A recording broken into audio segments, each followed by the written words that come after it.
You're listening to an Anazao Ministries podcast.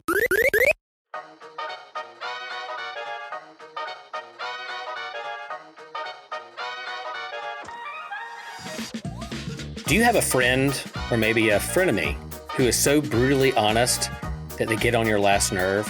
Or maybe they're so honest that that's why you're best friends?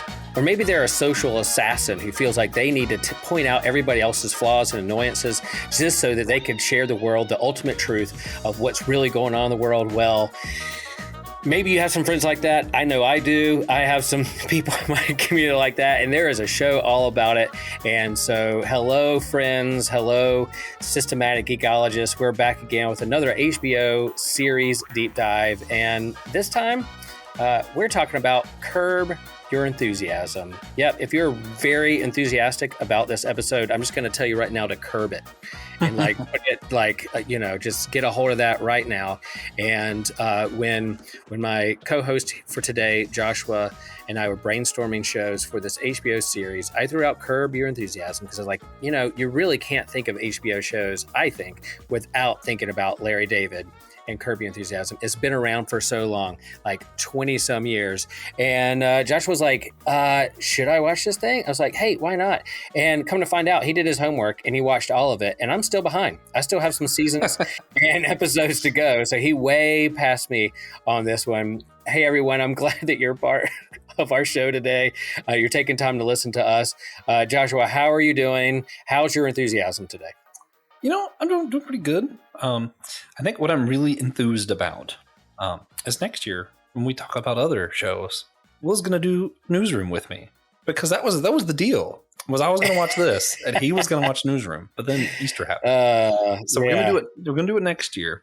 Okay. And why I think it's funny is, having watched this, Larry David, some of his mannerisms remind me of Will McAvoy's Mission to Civilize. So he had this whole thing of like, he would just correct people. I was like, no, we got to do that. Be like, you can't just do that to people. People, criticize him, and he would quote Don Quixote and be like, I'm on a mission to civilize, which is, if you know the moral of Don Quixote, is hilarious, because the entire point is Don Quixote failed over and over and over and over. Which is sort of what this show's about. Yeah, this show, it's just legendary. And I have heard so much about it, and I was a big Seinfeld fan when that was coming out on, NBC, Thursday night sitcom, must-see TV. I was appointment television Seinfeld in college and in seminary, and it was the talk of the week about what went on in Seinfeld that week. The show about nothing, the show about people who find themselves in weird situations, and a comedian trying to navigate his way with a little, like, annoyances of life and pointing it out to everyone else, and making comedy of it. And so the brains behind Seinfeld put out his own show, Curb Your Enthusiasm, for HBO, and that's Larry David. And so everybody hopped on it, and then over the course of 20 years is unfolded, and now we're up to 11 seasons, and they're going to supposedly do another final 12th season. And so Joshua and I are here to talk about this quirky little show. And if this show hits your funny bone, if this is your sense of humor, you love it. But if it annoys you, if it's something that like really grates on you, you're never going to like it. So yeah, I think you can't be like lukewarm on this show. I think you either really hate it or you really love it. And so Joshua, where were you in the show? I gave you this assignment. I failed in my own assignment, but I'm glad I lured you in and tricked you. I bait and switched you for this one. What are your ultimate thoughts about the show as you navigated all 11 seasons? Man, I couldn't just sit and watch it. That I had a hard time doing, because it's the pacing's a little slow at times. Mm-hmm. But I did find, man, it's great if I'm just laying down in the bed, getting ready to go to bed. So I did this like where I would go to sleep to it, and then I would just start back where the last thing I remember before I fell asleep the next night. Man, you're not going to believe it. That's exactly what I've been doing. It's so nice, though. It's such a good bedtime show for some reason. Yep. Because it's like funny, but it's not so funny that it's like distracting. So I'm like, I feel like I could have a good laugh, go to bed happy, and it's okay. Yeah, it's situational humor. I mean, in the vein of Seinfeld's comedy, right? It's like, what's the deal with the peanuts you get on the airplane? Can't they make the bag any bigger? I'm so annoyed that they have to close this curtain for those in first class. Like his bits that he does all stems from like Larry David is almost a clone, or I don't know who came first, the chicken or the egg, Seinfeld or Larry David, but they're in the same vein. So this show about his life, it's not like a plot heavy um, TV show that if you miss an episode, you're going to totally be lost. There might be some characters that have some things Mhm. happen to them, or breakups within marriages or relationships. You're like, hey, where'd that person go? Why is this happening? But ultimately, each episode is about a situation that annoys Larry David, or he finds himself in an awkward moment, or he says something he probably shouldn't have said to somebody, or he was too bold in saying that to them when everybody else should be telling him that thing, and he gets in trouble, and he ultimately has to apologize, or he has to move on to the next thing. So that's basically what each episode is about. Yeah, yeah. Which is very episodic. I thought it was really funny. I think the reason that much to everybody, this is one of those my wrong opinion things, right? I don't like Frasier or Seinfeld or Cheers. I didn't really like Cheers either.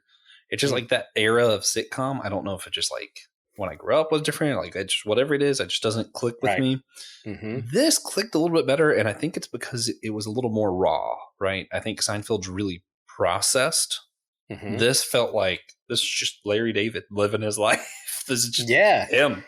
It's an HBO show, so yeah, they drop f bombs. There's weird, awkward jokes. They go leaning hard into like his ethnicity as a Jew, and race and racism, his Yeah. awkwardness around Black people, and the things you say you don't say, the PC stuff, and so this is a prime spot for an HBO that they can just go a little bit more raw. Yeah, those must see TV sitcoms for NBC and other channels, for a general audience and for families to gather Mhm. around.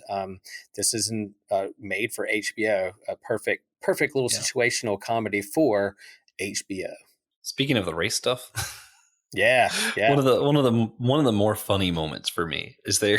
He starts eating at this Arabic restaurant. I forget exactly what it was, but the Hebrew community was not supposed to go there, right? They were all like boycotting it, and he's like, "I don't care. This is good food." And then he Yeah, was seen it's eating there, and eventually they start naming him like the Jew for them, or whatever. And he's like mhm. supposed to be on their side of things. He's like, I'm really not though. I just like this food. Yeah, and it's classic. If you look up like favorite or best episodes of Curb Your Enthusiasm, this one's up there. It's the Palestinian chicken, and it's and Yeah, it's like yeah. season 8, episode 3, and the whole thing is they go into like Hebrew and Palestinian relations, Jewish and Palestinian relations, as it was going on in Israel at the moment, and he's just kind of like he's Jewish but not very religious, and so like he was like, hey, look, they have the best chicken. I'm going to keep going there. And at some point towards the end of this episode, you got two groups on either side of the street yelling at each other, Palestinians and the Jews on the other side. They're yelling at each other with their signs, and Larry David is walking down the middle of the street looking at both sides going, what do I do? It's a hard decision, my people, or I really love this chicken. And so it's those kind of things that again make you, it's that comedy that makes you feel a little slightly uncomfortable, but yet they're poking and pointing at something that's a general truth, what's really going on in the real world, which is what comedians do. So yeah, that's up there as a classic, but also pushing the boundaries on comedy, but also one of the best Man, episodes that yeah. they have on the whole series. Good stuff. Good stuff. Yeah. One other thing I like about this show, they did start in like the early 2000s or maybe 2000 up to now, that you see like the evolution of what's going on, not just style and cars, but also with phones. Like they start off with like cell phones that are like flip phones, and eventually migrate into like Blackberries and the Blackberry craze. And then they move into like the iPhone. At one point, I think someone's texting on their Blackberry and he's looking at it and he's like, what are you doing? Why are you ignoring me? You're just staring down at your phone. What are you doing? This texting thing? And she's like, yeah. He goes, what if I just pulled out a magazine and started reading it right in front of your face when you were trying to talk to me? Would that be rude? And she was like, yeah, I guess it would be. So they're like social commentating on that kind of stuff too. And now we're like, yeah, this emergence of emojis and like LOL and smiley faces that you can text into folks. They're like leaning into the awkwardness and weirdness of that as it goes on. So I thought that was pretty. He is the crotchety old man. Like, he represents all other crotchety old men get to live through him. 100%. And like he can't let things go. The whole point of this show is like, his pet peeves, his grievances, he can't keep his mouth shut. He's going to say what's ever on his mind and commentate on what's going on around him. And it often gets him in trouble because there's these social norms you're not supposed to say or do. And he's like, nope, I'm just going to point it out to you. Like a guy wearing shorts on an airplane. He's like, you probably, that was probably a bad choice. You probably shouldn't have worn shorts on the airplane. Have you thought about this? And the guy's like, I don't know you. Why are you saying that to me? And at one point, I loved it. One episode they call him. I think it's in the Palestinian chicken episode where he speaks his mind, and they're like, you know what you are? You're a social assassin. You just go in and you like take things out of people. And they started assigning him jobs. Like, I want to say this to my mom who makes like a weird noise after she drinks a drink, but I can't say this. Can I get you to say this to him? You're known for the person who's going to say things that people shouldn't say or can't say. And he's like, sure, I'll do it. No big deal. And he walks up, you know what? And they're like, did so-and-so tell you to say that to me? He's like, no, what do you mean? And he just leans right in. So it's like, that's a funny one too. And I don't know. I feel uncomfortable about that. Joshua, how about you? Like your personality, my wife is so much better at like, if something comes up, she's going to speak it right in there. She's not going to hold it in. She's going to share what's on her mind. I wish I could be more like that. But I've had to work towards that in the church and other areas of my life. Are you more aggressive? Are you passive aggressive? Are you one who has to speak up right away, or do you wait and stew on it for a long time and then eventually let it go? Like where are you in those social norms? This is going to sound bad. It kind of depends on how smart I think the other person is. Okay. All right. If I'm talking to somebody that I feel like is intelligent enough to have real conversations, I just don't hold back. I'm just blunt. I'm going to say what it is. Mm-hmm. But someone that are like, I don't really know where they are like that. I'm like, well, I don't want to end up in a conversation with someone who can't keep up with what I'm trying to say, so I just won't bother. Yeah. Or if I know somebody won't get it, I just let it go. Like, it just doesn't bother me. I'm like, they're not gonna. Okay, it's fine. Yeah. Yeah, and I think that's what comedy does. Like these stand-up comedians point out the absurd and try to make you laugh at it, to either make you feel uncomfortable or nervous laugh, to really help you cope through life. And there is like this elevated status that the stand-up comedian is the kind of philosopher of the day, or the political, social commentary philosophers, theologians of the day, to get up and say what's going on in our society and point out the awkwardness and weirdness or the stupidity of it, that you help us cope through it. And so this show does that. But yeah, I think there's an element of my personality where like, yeah, I'm not going to waste my energy on those things. Just move on. But man, Larry David on the show, he's not going to let things go. Not going to let it go. Which ends up getting him all kinds of different situations. But I think the one that's most interesting overall for the plot is it's why he loses his wife. She leaves once, they almost get back together, and then it ends up being a ring on the table. He saw where she left her cup and left a ring on the table, and he's been trying to figure out this whole episode who left the ring on his friend's table. He was blamed he's for like, wait a minute, were you there? Yeah, he was blamed. He's like, wait a minute, were you there? And they're like in the middle of like, they're kissing, they're about to like, get back together. And he's like, wait a minute. He ruins the whole moment, and they never get back together because of this, because he just couldn't let go the ring of the table. That's right.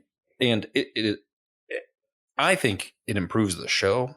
I'm very anti-divorce, but for the purposes of the show, it no longer was just him getting in trouble with his wife over and over and over and over and trying to fix it. Now he's dating, so it has like there's more repercussions to his actions after that moment, I feel like. And I do think as the show goes on, he becomes more self-aware, because even after him and his wife separate, he starts dating people, and people, his friends are like, oh, you're dating her just because of this? You can't date her. She's the hostess of your favorite restaurant. You're going to break up. He goes, oh, I know. Yeah. we will break up. Oh yeah. Oh, it probably won't be pretty, but I don't care. I'm still going to eat here. Like he's like, oh yeah, I'm going to be with this person for a little while, and we're going to break up because I'm not very Yeah. compatible with anybody. So yeah, I'm very aware of that. And that was out of that Seinfeld episode. And I was a Seinfeld fan, and the fact that this, it took 7 seasons to get to where they were going to, it became very meta with Seinfeld himself, the comedian, and the Seinfeld show, and Larry David working together to create a Seinfeld reunion show and bring the whole gang back together, the 4 Beatles back together, and then working on their show and the awkward situations along with it. I will say that was one of my favorite episodes, and it's the end of season 7, episode 10, because you have Mocha Joe. He gets in trouble with Mocha Joe and trying to do all that, along with like George Costanza, which was his pretty much Larry David on the Seinfeld show that was playing his character and became very meta, and his wife and ex-wife and all those things. I just love that build up. I love the writing. I love the banter that Jerry Seinfeld and Larry David would have as they're going. I don't know how much this show is improv of them just saying, here's a situation, just being, you can even see him at times laughing and giggling at something that's going on that you're probably not in the script. And I love that aspect of the show. Yeah, it's a lot like of fun. They're just bantering, and it tickles him. The stuff that tickles Larry David with that authentic laugh makes me laugh. And so I just love that. If you're a Seinfeld fan and you miss Seinfeld, and you want to see like a Seinfeld show where they drop F-bombs, then season 7, the end of season 7 is definitely for you. I loved I meta humor is one of my favorite humors. So a lot of that whole thing was just perfect for me. Even, after that, they're discussing having George play a show that's just about George, which is basically just Larry David. Right. So they were trying to pitch creating the show that they're in, basically. So you had a lot of fun back and forth between basically 2 Larry Davids. You had, this whole moment where they're trying to say, oh, can we get on Hulu? Can we get on Fox? And then eventually like, oh, wait, HBO. Then we could drop F-bombs. F yeah. F this. That would be effing so cool. That's so effing awesome. And they just keep going. And I was like, man, I don't usually like humor just because it's vulgar. But in that sense where it's like vulgar and meta, it was a great mix. I loved that. Even like when they're trying to plan the show and him and George keeps having him go to his office and he's like, well, why don't you ever go to my office? And then they end up having a meeting about where they're going to have their meeting. Yes. A whole episode about where they're going to have their meeting. And I was like, that was so funny. Oh man, and he goes pretty good. There's certain things that come out of this thing, and then like there are times like little mannerisms, and then like him staring at somebody's face like really intently, and then their faces get super close to see if they're lying or if the other one's gonna break or snap. There's little things like that keep going. So is there another scenario or perhaps episode that's one of your favorites that's kind of a highlight of these seasons? I like, man, I'm trying to remember the guy's name now. The guy who lives with them for a while. Who am I thinking of? You're talking Leon about Black. Leon Black, JB Smooth. Yes. Yeah. Run with it. It's one of my favorites too. Keep going. I'll fill in after that. I like just his whole character is fun because he's just on so many different like things. He just lives with Larry. He keeps showing up in different scenarios and they're just like not the same at all. Like you would not expect them to get along. And they do. And that's one of the funniest things for me because he's just a very like, seems like he kind of didn't grow up the most wealthy and he's just very like down to earth, but real and a different way that Larry David is real. Mm-hmm. Yeah. So seeing them like get along, but also see their kind of like heads butt at times. It's like, man, that was fun. That was a fun dynamic of the show. Yeah. JB Smooth is a former writer on Saturday Night Live and a great stand-up comedian. Had his own podcast there for a while. I don't know if it's still out there, but them two together, they are different. They're one's black, one's white, one's Jewish, one's African American. But man, they're also the same in the sense that they both keep it real and they both share what's on their mind. And their banter back and forth is just so great. Leon is basically, Larry David in the black community who just speaks his mind, eats what he wants to eat, goes where he wants to go, does what he wants to do, and he doesn't care, and just kind of and commentates on what's going on around him, and them as friends getting together and also living together, and Larry doesn't know why he's still living with him. All that stuff is so great. Whenever Leon shows up, it's great. And there's another dynamic of this is like Larry's just not only like kind of Jewish culture and kind of or LA culture, but also like his awkwardness around Black people, about the things that he should say or not say, and them looking at him funny. But then his friendship with Leon, learning from each other, is a dynamic part of the show. Just a great really part. Cool. Yeah, go ahead. No, go ahead. I was going to ask you a more serious question. It sounded like you were going to go a different route. So. Yeah, well, I just want to share two of my favorite episodes. Okay. One is early. I think it's season 3, episode 8 is Crazy Eye Killa, and it's when he like became friends with like a rapper, and there's all this stuff. Like, of course, he's not supposed to say the N word. He's trying to navigate like this music and this culture and hip hop culture, and here's this like older Jewish man comedian trying to. But at one point, like, that episode is just so freaking good. But then at one point, I think wasn't Larry David that looked at him and said, "You're my Caucasian," and he's like, "Oh, you're my Caucasian, man." And he's like, I'm your Caucasian. He's like, "You're my Caucasian." That was hilarious. It was a good one. And then I also have to say, growing up in the 80s, Michael J. Fox was one of I grew up on his movies and TV shows, Back to the Future and whatever. The one with the episode where they really lean into Michael J. Fox's Parkinson's disease and like Larry David not being able to understand whether he was joking or whether he was mad at him because he was shaking his head or mad because he shook up the drink. And then that whole back and forth was great. And then I'll just share one more episode, The Bare Midriff, season 7, episode 6, where his assistant or somebody works in the office is wearing like a half shirt, and him and Seinfeld are like, "Should I say something?" It's like, "Yeah, you have to say something." So why would you ever commentate on somebody what they're wearing, especially another coworker who's female? But he couldn't let it go. He had to say something, and then what developed in a sense of like a Jesus painting, very irreverent, but then also a miracle, but then not a miracle. That is a great episode. So yeah, what was your man?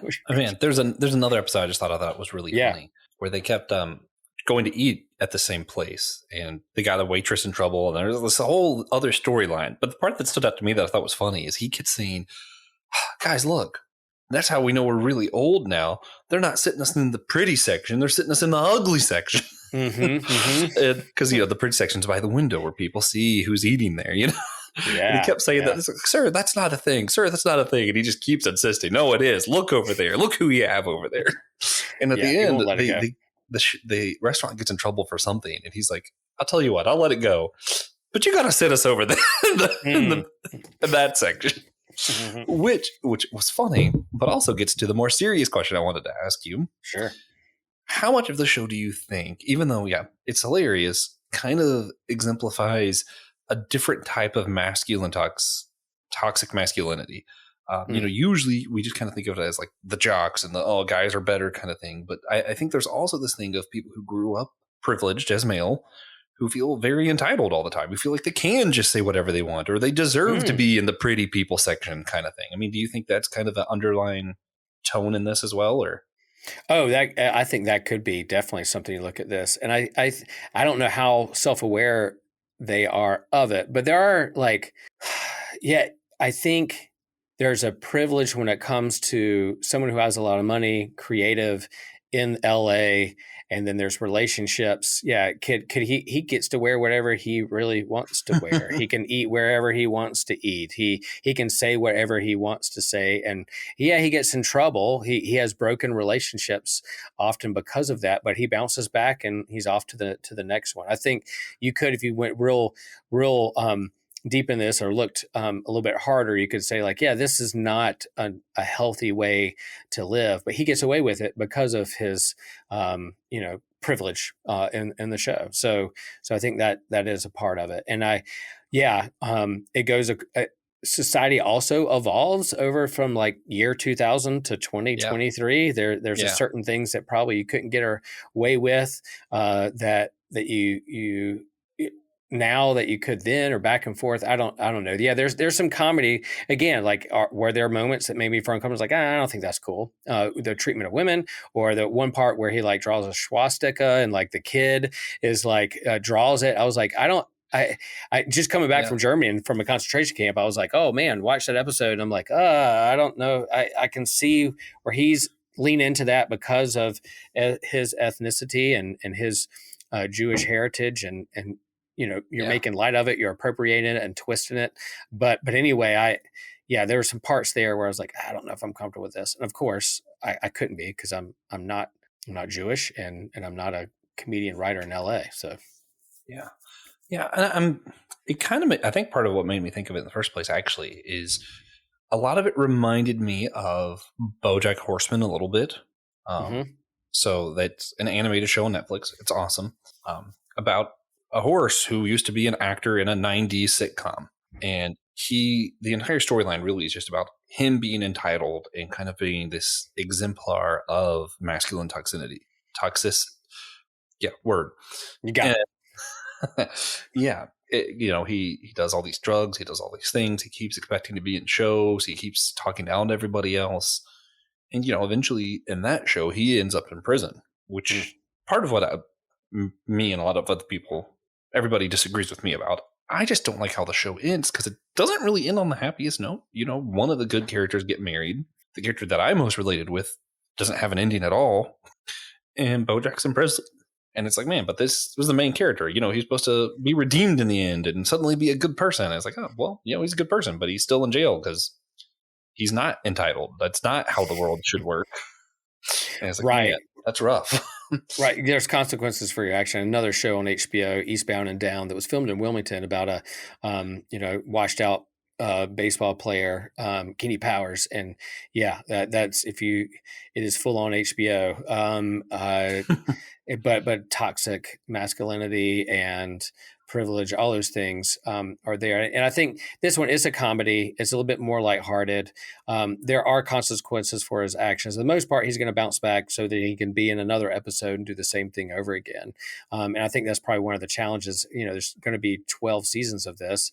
There's been 11 so far. How many scenarios can you do?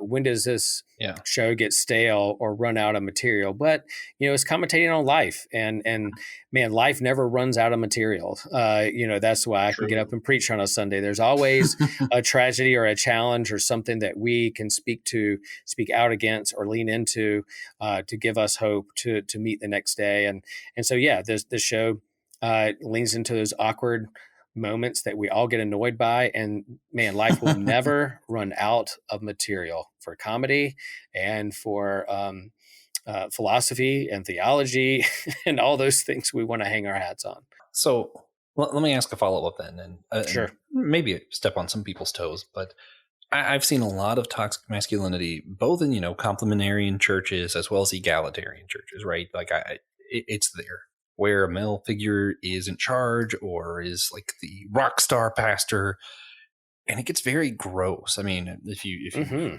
listen to the podcast, the Mars Hill podcast, it gets gross. Yeah. How do we guard ourselves from letting that happen as Christians? I think is that we have to get a good team together around us to hold us accountable and do this in community. We don't do this by ourselves. Lone Rangers it's just Will behind the mic, and I get to say whatever I want to say on any given day. I think that's the danger of kind of like, people being able to have whatever platform they have to speak whatever they want. We've been intentional with systematic ecology to surround ourselves with people that are different from us. They can hold us accountable. They give us a different point of view. And in the same way, I think church is that way too. The danger of whether it's social media or like the polarization that's happened in our society, political, religious, or whatever, we just kind of silo ourselves up with our own algorithms, and we have our own echo chambers that this is who I'm going to surround myself with, some yes men, but I'm going to change around to yes people, whoever's going to say something to me. But I do think you have to have family members, friends, community to help you through that. Thankfully, I do have a good wife that's going to call me out when I do something. I have some good friends. They're like, Will, this isn't you. What are you doing? What are you saying? I have a church that holds me accountable. To our teachings and to our interpretation of scripture and those kinds of things too. So I think it's the importance of community, always relationships. And I think Larry David in the show has friends, but most of the part they kind of encourage him on. But there are times when, whether it's his friends' wives, they're like, why are you this way? Get the F out of my house. That kind of thing is like, okay. And those kinds of things. Does he ever learn? Maybe the show wouldn't be around if he just learned his lesson and then changed. But there's character development. But I think you got to have a good team. You got to have a good team around you. I think the perfect ending for the show, in my mind, would be he's learned enough that he feels like he needs to make fun of himself. Because that's what great comedians do when they see their mistake. They make fun of themselves. Mm-hmm. And he creates a show mocking himself. Right. That would and be there great. is controversy around like Seinfeld's finale. They even talked about like that. Yeah, that one thing there. They were like, that finale, we got to do a better finale because of the last one. And Larry David was like, I thought that finale was great. And he's like, of course you do. So yeah, I don't know how they'll wrap it up. Again, I haven't seen the last 2 seasons that's out there right now. I'll keep doing it before I start newsroom. But it is funny, or to think about how they would end the show, where it would end up just Larry being Larry. Do we want anything else than Larry being Larry? Yeah. But I definitely think you're on something with the community thing. Mm-hmm. But I also think, which partially is the point of the show Community for the first season, at least. Mm-hmm. But I think it's hard unless you're going to actually for sure end the show. It's hard to have him learn his lesson because then what do you do? Yeah. Curious. Yep. Well, I gave you the homework assignment to watch this one. Are you glad you watched it? Would you recommend this for others? Oh yeah. Especially if you don't mind strong language. I don't know if there's any nudity or not. I feel like if there is, it wasn't a lot because it wasn't something that stood out to me. If you don't mind strong language and you want something that's not going to consume your life. Like, I don't think it's like if you start Dexter, you're just in it till you finish that show, man. I hate to tell you, but once you start it, you're stuck. Mm-hmm. This one, I feel like you can watch some other shows, come back to it. It's very much a leisurely watch, I think. A great leisurely watch. But yeah, I agree with you on that. That's definitely how I feel about the show. I heard so much hype about it over the years. Finally went down that road. Now that we got like HBO Max and we're doing this HBO series here, I was like, oh, I want to do this one. But it's not something that like, oh man, I have to finish dinner so I can get to the show before I go to bed. It's like, maybe it's a curb night. Maybe I'll watch a couple. Maybe I'll fall asleep in front of it and then go back to where I left off and see where we're going. But yeah, if you like good comedy, awkward comedy, if you like Seinfeld, if you like that style of comedy, except rated R style Seinfeld, then this show is for you. I think you'll like it. You'll know after a couple of episodes if Larry David is your type of sense of humor or not, and whether you can do it. I find him very funny, and then there's definitely days when I wish I could be like Larry David and just like tell it like it is and keep it real and say what's on my mind to others, not let things go. Yeah, I also hear the voice. His voice doing stuff like, if you're gonna do a podcast about Larry David, you really should have. Yeah. How could you? I'd love to hear how he'd criticize this episode. That's what would be fun. Oh, we'll send it to him. We'll send it on social media. I'll reach out Larry. On Twitter. I don't even know if Larry's on Twitter. We'll see. I doubt he's on social media or listens to other people. Just rips us apart. Yeah, I would love great. that. I'd find it funny. Or we end up becoming an episode in season 12. Like they're like, I was listening to this podcast about my show, and I have to say something. That would be great. Larry, if you're listening, if your team's listening and you hear this, we'd be happy to be the butt of any joke of any season that you produce in the future. Really just my whole goal in life is just to be the butt of a joke. Okay, we can work on that. Cool. Well, I think God's been setting it up for a while. Yeah. I mean, goodness gracious.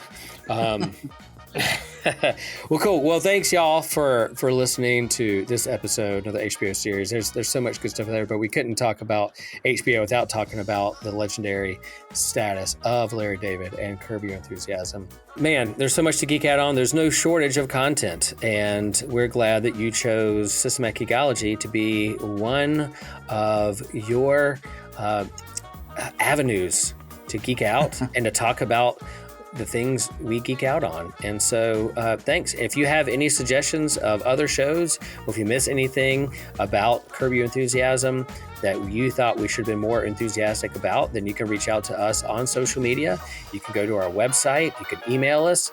Joshua loves getting emails about Systematic Geekology, and we'll share in our Discord about what fans and listeners and hosts are saying about ourselves and others. So chime in. We're glad you can be a part of this. And remember, the enthusiasm in me honors the enthusiasm in you. This was an Anazao Ministries podcast. If you enjoyed this show and would like to learn more about our network, be sure to check out the Anazao Ministries podcast network.